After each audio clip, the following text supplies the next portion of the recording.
All right, chuck another shrimp on the Barbie, everyone, because this deep dive is going right into the heart of Australian English. I like it. You're getting right into the spirit. Got to get into the Aussie spirit. Mm. And we're going way beyond G-Day Mate, obviously. Like, everyone knows those words, but we're going deeper, like way deeper. The history, the slang, all those bonza quirks that make this language such a ride. We dug up research articles, slang dictionaries, the lot. You know, it's funny because when most people think different language, they think about the accent, right? True, yeah. But Australian English, or O's if you're feeling fancy. Love it. O's it's more than just like how you speak. Yeah. It's all tangled up with history and culture and even the land itself. Okay, I'm already intrigued. But I think a lot of listeners might be out there thinking, sure, there's a bit more to it than G-Day, but how much more can there really be? Oh, mate. Buckle up. So let's rewind, shall we? Back to the very beginning. Okay, I'm ready for a history lesson. Picture this. 1788, the first fleet rocks up, right?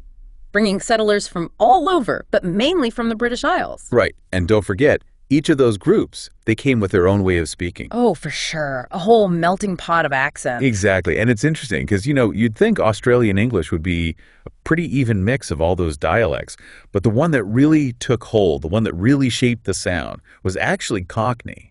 Wait, Cockney? As in the rhyming slang, Londoner Cockney. That's the one. Get out of here! No way! I never would have guessed that.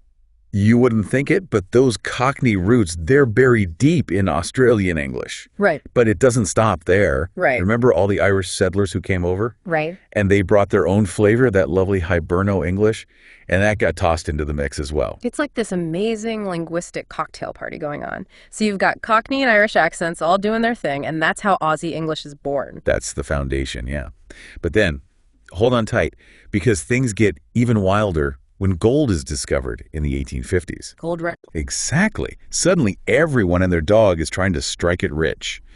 People pouring in from all over the globe, and a lot of them were Americans. Bringing their howdies and y'alls with them. Bringing everything, and all those American words and phrases, they work their way into Australian English as well. It's why Aussies today use words like bushwhacker and squatter, which, funnily enough, most people just assume are like inherently Australian words. Right. It's mind-blowing how these words just become part of the language, how you don't even realize where they come from. It's the story of language, isn't it? This constant evolution. And it didn't stop there. Think about American films, right? Yeah. Huge impact on Aussie English in the 20th century. It definitely snuck in some of their slang. Oh, yeah. And these days, it's the internet. It's globalization. So Aussie English is still changing and evolving to this day. Always has. Always will. Huh. It really is like a boomerang. Always coming back, but picking up something new every time. Perfect analogy. Yeah. But, you know, to really get what makes Australian English so special, we got to talk about the accent. That famous Aussie twang. But what actually makes that sound? Like, what are they doing differently with their mouths? It's mainly about the vowels. Like Australian English, it makes a really clear difference between long and short vowel sounds. Yo. So say the word fairy. Fairy. Now say fairy. Fairy. In Australian English, those are two very distinct sounds. But in a lot of other dialects, they sound pretty much the same. You're right. I never thought about it like that. What else? What other vowel tricks do they have up their sleeves? They've got a trick called the weak vowel merger. Sounds serious. So words like roses and roses, they end up sounding identical. Okay, that's kind of trippy. And get this, it's something you see in both Australian and American English, but not so much in British English. So we're catching those transatlantic vibes. I also found this thing called a trap bath split. Sounds kind of like a DIY disaster waiting to happen. Yeah, nothing to worry about there. What? It's all to do with how words like dance and plant, how they're pronounced. Most Aussies, they're on Team America with this one. They use that nice short A sound. Right, right.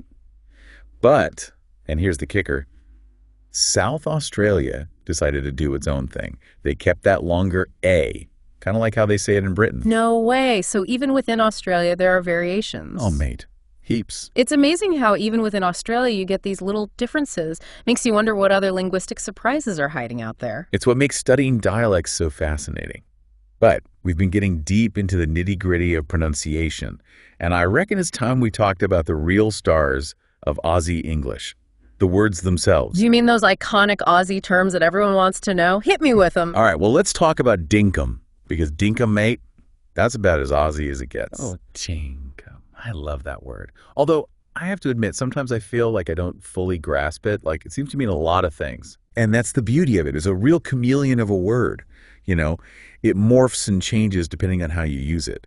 But at its heart, dinkum, it's all about authenticity. It's like saying something's true, genuine, the real deal.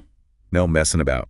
So if someone says, that's a dinkum Aussie pie, it's like the ultimate stamp of approval. Spot on. It's like a linguistic guarantee, you know. It tells you that pie is as Aussie as it gets, made with real ingredients, the whole shebang. Love it. It's amazing how much meaning Aussies can pack into one little word. It's a talent. But it's not all slang, you know. Aussie English, it's got this really strong connection to its history, too. You mean those words that sound like they've come straight out of the outback, like 100 years ago? Exactly. Words from old bush poems, folk songs, that kind of thing. They might not be everyday words anymore, but they've definitely got that historical weight. They connect Aussies to their past. Like little linguistic souvenirs? Yeah, that's a great way to put it. Speaking of connections, I was thinking about how Aussie English, it's like this bridge between British English and American English. It really is. You can definitely see the influences of both. It's like it's taking the best of both worlds. Exactly. Like take the word mate. Yeah. It's just as common in Aussie English as it is in British English. Yeah. And of course, we can't forget good old bloody. Never going to go out of style. Classic. But here's what I find really interesting. There are some words in Aussie English, words that are still used in both Britain and America, but they've kept their original meaning in Australia, like a linguistic time capsule. Oh, absolutely. It's like a little window into the past. But then you've got the influence of Aboriginal languages on Aussie English. Now, that's a whole other layer of complexity. It's huge. Yeah. And it goes way beyond just a few borrowed words. It's about how Aboriginal cultures, their relationship to the land, how that's all woven into the way Australians use language. It's like the land itself is speaking through the language. Exactly.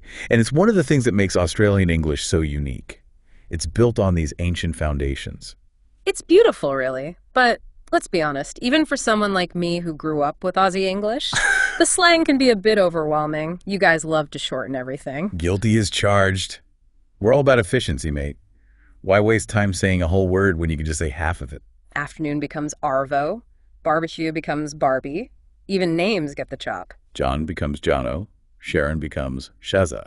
Catch you later, Shaza. I'm off to the pub for a couple coldies with Jono. Now you're getting it.